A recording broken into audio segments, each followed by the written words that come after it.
dikemas dalam satu surat, dalam surat Kahfi. Berikutnya, qalu ya dzal qarnain inna ya'juj wa ma'juj mufsiduna fil ard. Kaum tersebut mengatakan kepada Zulkarnain, ya, walaupun pada awal dikatakan bahwasanya mereka tidak mengetahui bahasanya, ini banyak multitafsir. Bisa jadi pada saat itu Zulkarnain mempunyai translator, ya, bukan Google Translate, tapi juga bisa mempunyai orang-orang ahli yang bisa menguasai bahasa tersebut, atau juga diberikan ilmu pengetahuan oleh Allah untuk bisa mengetahui bahasa tersebut. Sehingga kaum itu menanyakan kepada Zulkarnain, ya Zulkarnain, inna ya'juj wa ma'juj mufsiduna fil ard. Fahal naj'alu laka kharajan ala an taj'ala bainana wa bainahum sadda. Bisa enggak kamu itu buatin tembok, ya, kurungin mereka, supaya apa? Supaya mereka itu tidak bisa menzalimi kami. Mereka itu sering sekali menganiaya kami. Ini adalah tawaran. Ada proyek kepada Zulkarnain untuk membuat tembok gunung. Nah, proyek itu ditawarkan dengan harga oleh kaum-kaum tersebut. Qala ma makkanni fihi rabbi khairun fa'inuni biquwwatin aj'al bainakum wa bainahu radma. Coba lihat jawabannya. Di saat Zulkarnain ditawarkan proyek oleh kaum tersebut, ya, dan dia akan diberikan upah oleh kaum tersebut, maka pada saat itu Zulkarnain mengatakan kepada kaum tersebut, qala ma makkanni fihi rabbi khairun, bahwasanya apa saja yang diberikan oleh Tuhanku kepadaku itu jauh lebih baik dari apa upah yang akan kalian berikan kepadaku. Ini adalah balasan. Pada saat dia ditawarkan dengan sebuah pekerjaan dan itu akan dibayar upahnya oleh kaum tersebut, maka Zulkarnain pada saat itu menjawab bahwasanya upah dari Tuhanku itu jauh lebih baik daripada upah kalian. Fa'inuni biquwwah. Tapi bantu aku dengan kekuatan kalian. Ini tawarannya. Menunjukkan apa? Bahwasanya setiap ada permintaan tolong itu kita jangan selalu memberikan dengan cuma-cuma tanpa ada usaha dari mereka. Jangan lepas. Ya. Tapi apa upaya dari orang yang meminta tolong tersebut? Kontribusi nyata dari orang itu apa? Maka ini pelajaran terpenting yang diajarkan oleh Zulkarnain. Pada saat seseorang meminta tolong kepada kita dan kita ingin membantu orang tersebut, maka kita akan menanyakan, bantu kembali saya. Ya. Jangan cuma-cuma kita memberikan bantuan seperti bantuan yang hari ini disalurkan oleh siapapun. Ya. Kalau misalnya kita melihat jenis bantuan yang disalurkan, baik itu lembu maupun kambing, jumlah populasi lembu yang dibantu itu jauh lebih banyak daripada jumlah populasi manusia yang ada di suatu daerah.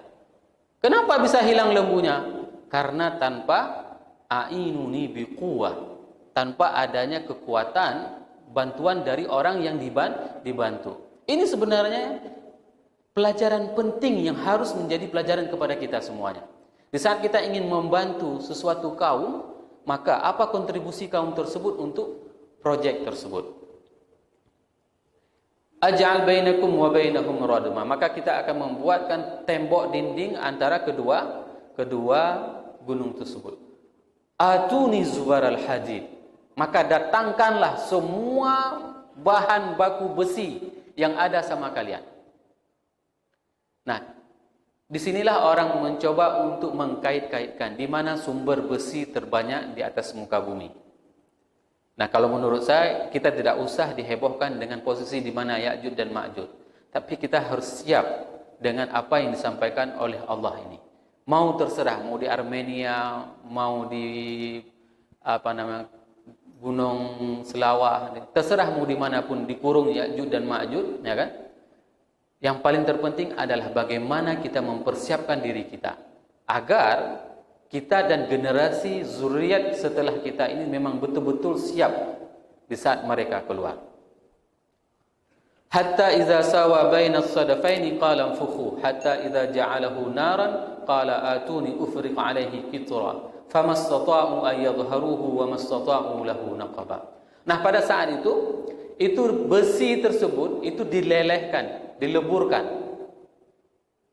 Bisa dibayangkan teknologi apa yang digunakan pada masa itu sehingga mereka meleburkan besi yang begitu banyak dan mereka membuat tameng, ya, cornya itu lalu ditumpahkan besi tersebut. Ini menggunakan teknologi yang super luar biasa hebatnya.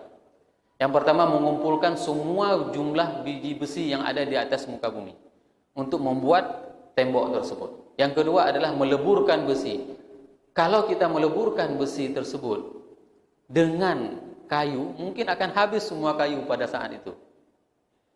Karena yang ditembokin itu adalah gunung, 2 buah gunung. Dan ini adalah teknologi yang sangat luar biasa. Pada saat besi yang dileburkan itu meleleh, maka dia akan menjadi api yang lain. Sehingga akan membuat besi yang lain itu meleleh dengan begitu cepatnya. Sehingga apa? Sehingga mereka tidak bisa menembusi dinding yang dicor dengan besi tersebut. Timah itu diisi dengan besi. Inilah sebuah kekuatan teknologi yang ada pada saat Zulkarnain. Sama seperti Bapak Ibu jemaah yang dirahmati Allah, kalau misalnya melihat piramid, itu nggak mungkin masuk akal, nggak mungkin masuk kepala kita. Bagaimana cara menyusun batu yang besar, batu itu sebesar tiang-tiang ini, satu batu sebesar tiang ini, antara tiang dengan satu tiang itu sebesar itu batu, dan itu disusun di dalam batu tersebut. Dalam piramid itu ada rumah, ada kamar, ada ruang, ada jalan, itu bisa semuanya. Ini teknologi, ya, yang pernah diberikan oleh Allah kepada umat terdahulu. Hum asyaddu batashan. Mereka itu jauh lebih kuat daripada kita hari ini. Umat-umat terdahulu itu jauh lebih kuat dan jauh lebih hebat dan jauh lebih canggih teknologinya. Itu buktinya bahwasanya mereka bisa buat piramid. Mereka bisa tembokin gunung. Dan yang paling canggih lagi, kerajaan Nabi Sulaiman. Sewaktu Ratu Balkis berjalan, beliau itu menyibakkan kainnya karena mengira di bawah kakinya itu adalah sungai. Inilah yang diungkapkan di dalam Al-Quran dengan teknologi yang dinamakan dengan jannatun tajri min tahtihal anhar. Surga itu kalau seandainya kita berjalan di jalannya itu mengalir air. Di mana ada teknologi hari ini seperti itu? Ada jalan, tapi di bawahnya itu air mengalir. Nangkut, diremehen, jitakalan miyugle. Tidak ada, paling ada jembatan.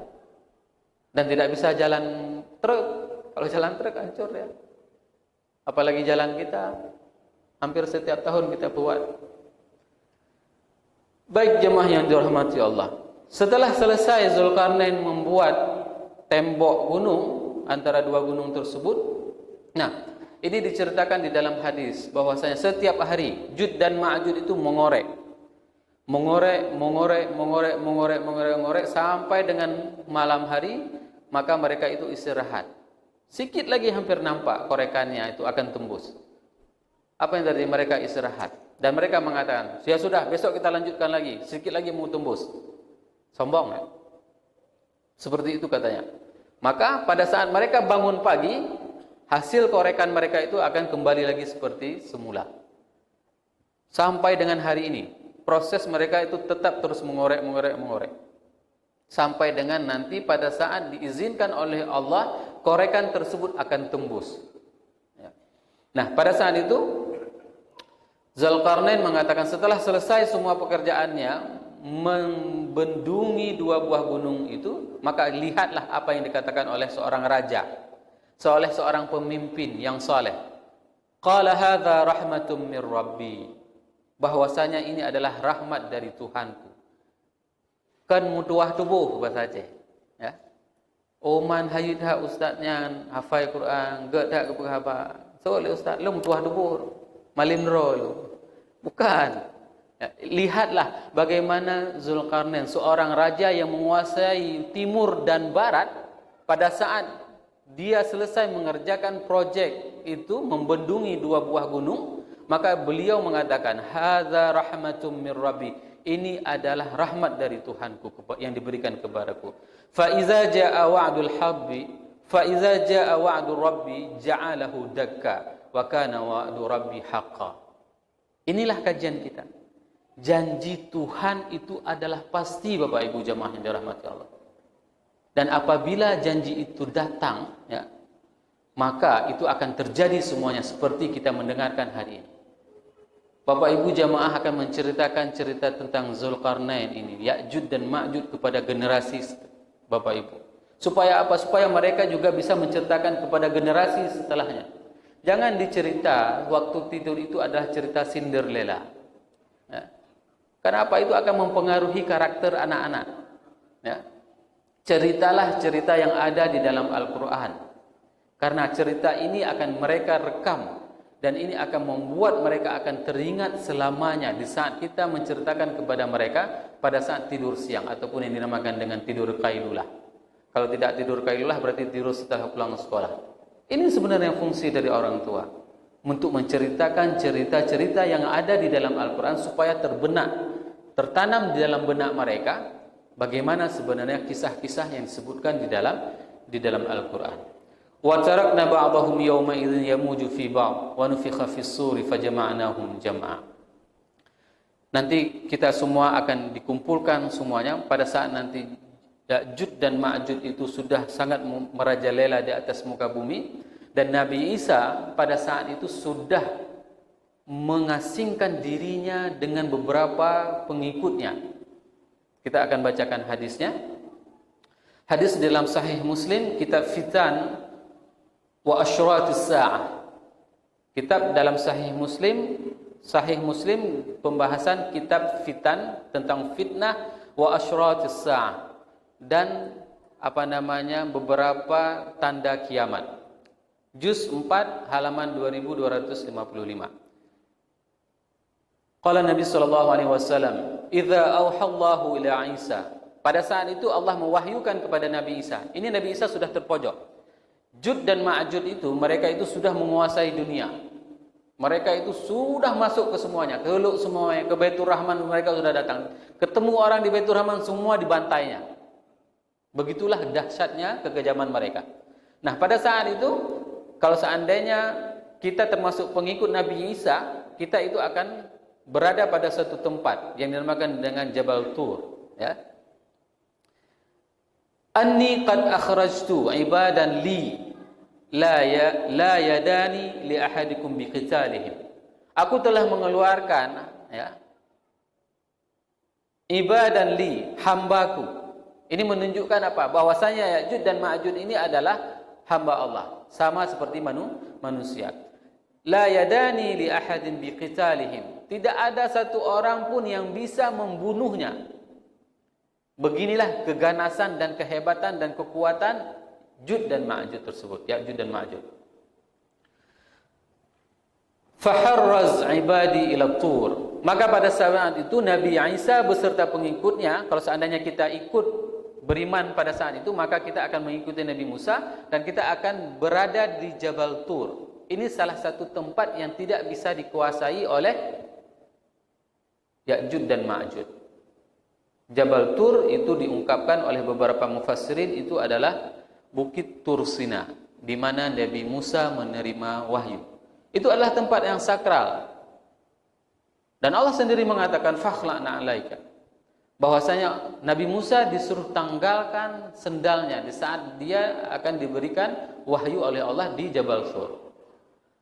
Kalau memang itu Jabal Sur tempat Nabi Musa yang menerima wahyu, alhamdulillah saya beserta teman-teman dari keluarga mahasiswa Aceh pernah mendaki ke gunung tersebut, Jabal Sur. Kami sampai di bawah kaki gunung itu pukul 12 malam. Suhu derajat itu sekitar 0 derajat Celcius. Kalau misalnya kita berbicara itu keluar asap. Dan pakai baju jaket tebal, celana li, ya, jaket kulit tebal, celana li, sepatu boot tinggi. Begitulah suasana kita ingin menaiki Bukit Tursina. Berapa lama perjalanan kaki? 4 jam. jalan kaki ke atas. Dari jam 12 pas jam 4 subuh sampai ke atas azan subuh. Waktu Kairo, waktu itu musim dingin, bulan 12. Kalau disuruh kembali lagi saya enggak mau. Dah. Tusut. Dumnan yang terbayang saya waktu naik ke situ, bagaimana keadaan Nabi Musa dulu sewaktu menerima wahyu dengan perjuangan yang sungguh luar biasa. Ya. Di atas bukit tersebut. Nah, ini salah satu tempat persembunyian Nabi Isa beserta para seluruh pengikutnya di Bukit Tursina. Dan dia itu sangat dekat dengan Palestin. Kelihatan, Palestina, Sina itu sebelah sananya, kelihatan. Kalau misalnya kita berdiri di atas Bukit Tursina itu, Palestin kelihatan, bukan Israel. Palestin yang kelihatan. Ya.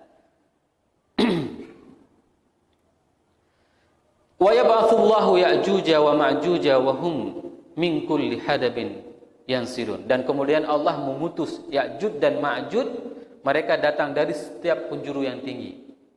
Mereka keluar itu dari dalam gunung-gunung itu semuanya keluar.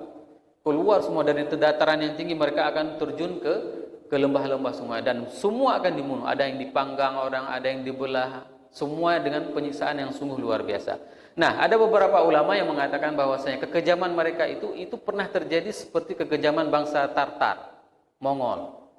Sehingga para mufassirin mengaitkan bahwasanya bentuk dan jenis mereka itu adalah sama seperti orang-orang Tartar. Tapi wallahu a'lam bishawab. Tidak ada yang tahu bagaimana semuanya, tapi yang jelas hadis sahih dan sahih itu mengatakan bahwasanya mereka itu adalah hamba Allah dari makhluk manusia. Fayamurruna awwalahum ala buhairatin Tibriyah, bahwasanya yang pertama sekali datang melewati Danau Tibriyah. Danau Tibriyah itu di Jordania. Dan hari ini danau itu adalah danau yang dikuasai oleh orang Israel. Ini hati-hati direkam, nanti bisa di blacklist YouTube masjid. Dan itu adalah Danau Tibriyah. Danau Tibriyah itu adalah punya Yordania yang dikuasai oleh orang Israel. Dan hari ini orang semua berceramah mengatakan itu adalah Israel. Salah. Saya ingin mengatakan kepada jamaah semuanya, itu adalah punya Yordania. Punya tanah Yordania dikuasai oleh Israel. Dan dari situlah semua sumber air di Israel untuk menghidupi kehidupan mereka. Sehingga apa? Sehingga Israel menjadi negara pemasok sayur untuk Eropa. Sehingga Israel menjadi negara pemasok buah-buahan untuk Arab. Kenapa? Dari sumbernya dari Danau Tibriyah tersebut di Jordania. Nah, pada saat yang pertama sekali lewat, Ya'juj dan Ma'juj itu lewat, mereka minum dari air danau tersebut. Ya. Fayashrabuna ma fiha, dan mereka minum. Ini yang ingin dijelaskan dalam hadis ini. Jumlah mereka yang sangat dahsyat, luar biasa jumlahnya. Sangat banyak. Wa yamurruna akhiruhum, dan pasukan yang terakhir lewat dari Ya'juj dan Ma'juj, fayaqulun, dan pada saat itu mereka mengatakan, laqad kana bihadhil marratum ma, bahwasanya dulu ini pernah ada air di sini. Rombongan terakhir yang lewat kering airnya. Bayangkan bagaimana jumlah banyaknya manusia Ya'juj dan Ma'juj yang melewati, yang menguasai dunia pada saat itu. Sumber air itu sudah tidak ada lagi. Hari ini orang banyak melihat, banyak mengkaji bahwasanya Danau Tibriyah itu sudah menipis, airnya sudah sangat sedikit, menandakan kiamat. Itu bukan urusan kita, masalah tanda kiamat itu bukan. Tapi tanda urusan yang paling harus kita persiapkan itu adalah bahwasanya kita bagaimana mempersiapkan diri kita terhadap kiamat.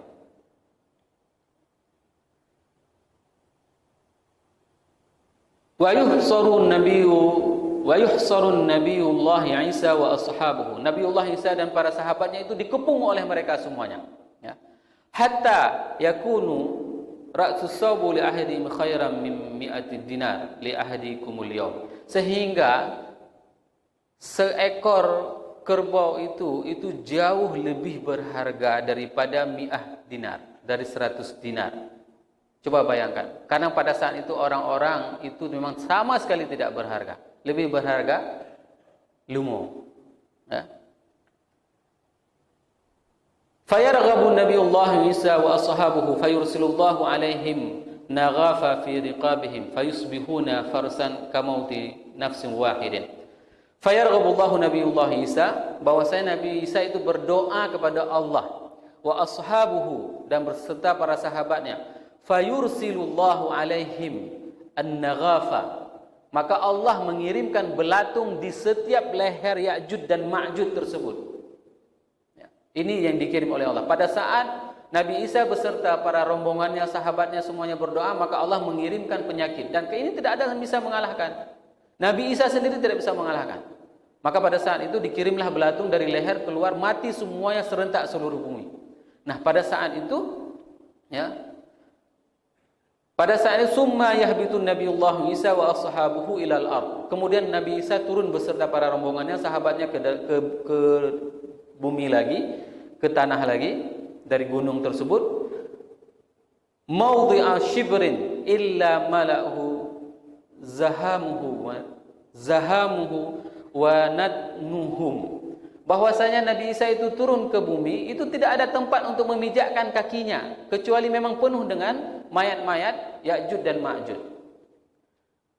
Dan kemudian fayarghabu Nabiullah Isa wa ashabuhu ilahi fayursilut tayra ka'anaqil bakhti fatahmiluhum fatatrahum haitsu sya'allah. Nah, pada saat itu Allah mengirimkan burung-burung yang lehernya panjang untuk mengambil semua Ya'juj dan Ma'juj dan dicampakkan ke dalam laut. Maka turunlah hujan, maka bersihlah bumi. Ini merupakan akhir daripada kisah Ya'juj dan Ma'juj. Nah, waktunya sudah habis. Kita sudah memasuki 21 Ramadan. Persiapan apa yang harus kita lakukan untuk menghadapi Ya'juj dan Ma'juj ini? Amal apa? Jangan sampai kita menjadi hamba-hamba penyembah Ramadan, yang dimana kita taat di saat Ramadan itu ada. Begitu juga jangan sampai kita menjadi hamba-hamba yang taat pada saat malam-malam yang ganjil. Karena ini adalah kesempatan. Kalau seandainya kita bisa melihat keberkahan Ramadan itu seperti warna, maka kita akan meraih warna tersebut. Begitulah kita akan berlomba-lomba. Namun itu tidak bisa kita lihat. Kenapa? Karena kita mempunyai selaput. Mata kita itu mempunyai lensa yang akan tertutup dengan keberkahan tersebut. Fabasarukal yawma hadid. Namun nanti di hari akhirat itu akan dicabut semuanya. Dan kita akan melihat semuanya, keindahan-keindahan yang sebagaimana dijanjikan oleh Allah. Maka jamaah yang dirahmati Allah, Ramadan hanya menyisakan 9 hari lagi. Jangan kejar malam ganjil, tapi kejarlah 9 hari ini dengan penuh keyakinan bahwasanya kita akan mendapatkan pengampunan dari Allah dan akan meraih predikat ketakwaan. Subhanakallahumma wa bihamdika asyhadu an la ilaha illa anta astaghfiruka wa atubu ilaik. Wassalamualaikum warahmatullahi wabarakatuh.